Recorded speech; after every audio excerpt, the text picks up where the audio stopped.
Le sujet d'aujourd'hui, c'est le sujet de la prière. Comme nous rentrons dans les heures d'hiver et que les horaires sont extrêmement rapprochés, eh bien, il y en a énormément qui se retrouvent à délaisser la prière à l'heure. Et je parle pour ceux, du moins, qui prient. Parce que c'est vraiment terrible de voir énormément de frères et de sœurs qui ne prient pas. Donc, on a des priorités. On nous dit tout le temps, ouais, tu nous parles de mariage, ouais, tu nous parles de ci, ouais, tu nous parles de ça. Et tu ne parles jamais des sujets concrets. Il faut venir au khutbah de Jumu'ah. Parce qu'on parle dans les réseaux sociaux, on essaie de parler des sujets qui concernent les petits frères et nos petites sœurs. Et voilà. Donc, pour celui qui veut se marier, pour celui qui veut avoir un métier halal, pour celui qui veut avoir des enfants obéissants, pour celui qui veut réussir sa vie, pour celui qui veut se préserver dans la santé ou pour celui qui veut guérir, bah, tout est relié à la prière en fait. La prière, c'est le lien entre le serviteur et Allah subhanahu wa ta'ala. Et il y en a énormément qui ont délaissé Allah. C'est terrible. Et en délaissant Allah subhanahu wa ta'ala, qu'est-ce qui se passe? Ben en fait, on se coupe de celui qui donne la femme pieuse ou l'homme pieux, qui donne les enfants en bonne santé, qui donne un métier qui puisse être, alhamdulillah, rabbil alamin, béni, même si le salaire est peu, qui peut donner également la santé. Bref, tout ce que je viens de dire précédemment.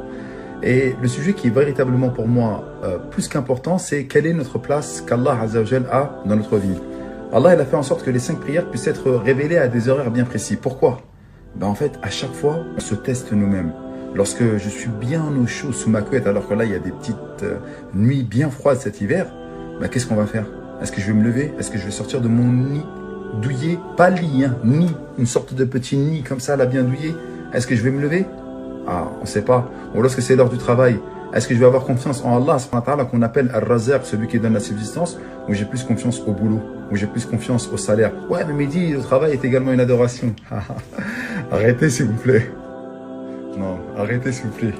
La phase de le travail est une adoration. Oui, le travail est une adoration lorsque c'est un travail licite, parce que c'est un travail qui respecte les injonctions primaires de l'islam, à savoir la prière à son heure. Bref, si la prière n'a pas une place centrale, n'est pas un élément central dans votre vie, ou n'est simplement qu'un accessoire, et surtout en hiver, ouais, je vais faire Dhahr, Asr, Maghrib après derrière, mais parce que le travail c'est important, je dois payer mes charges, je dois payer mon loyer, et je sens déjà la polémique qui grandit, j'entends déjà les sœurs et les frères qui me disent ouais mais tu te rends pas compte, c'est difficile, la vie elle est difficile.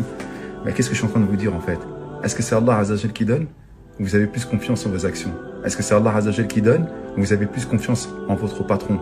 Est-ce que c'est Allah subhanahu wa ta'ala qui donne, ou vous avez plus confiance en votre fiche de paie et les zéros qu'il y a derrière le 1 ou le 2, ou le 3 ou le 4? C'est qui donne? C'est Allah qui donne. Et donc la prière, justement, vient montrer de manière concrète notre tawhid, notre unicité et notre confiance que nous avons vis-à-vis d'Allah subhanahu wa ta'ala. C'est pas une petite chose, la prière. C'est pour ça qu'elle est très importante. C'est pour ça que...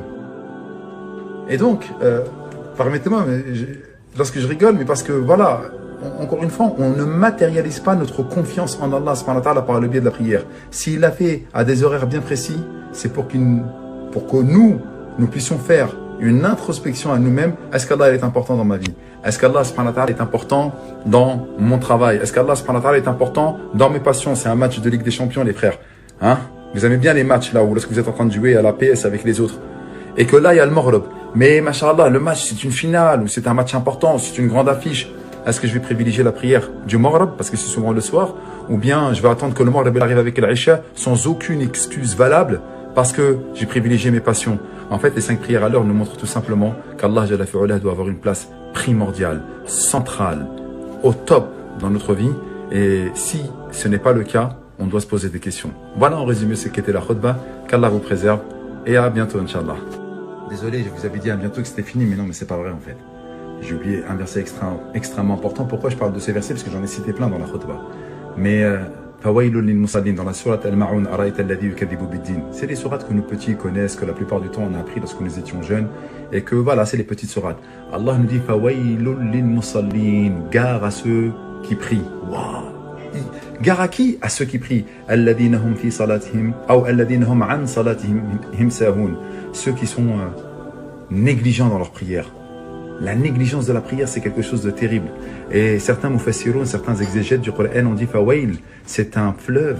Ouais, on est obligé de parler un petit peu pour piquer. Vous avez vu, j'ai fait l'espoir, j'ai essayé d'être factuel, mais il faut également avoir la crainte d'Allah. C'est un fleuve qui est réservé à ceux qui prient, mais qui ont été négligents dans la prière. Alors, s'il y a un fleuve qui est réservé à ceux qui prient, mais qui étaient négligents dans la prière et qui n'ont pas donné à Allah subhanahu wa ta'ala sa place de choix, que dire de ceux qui ne prient?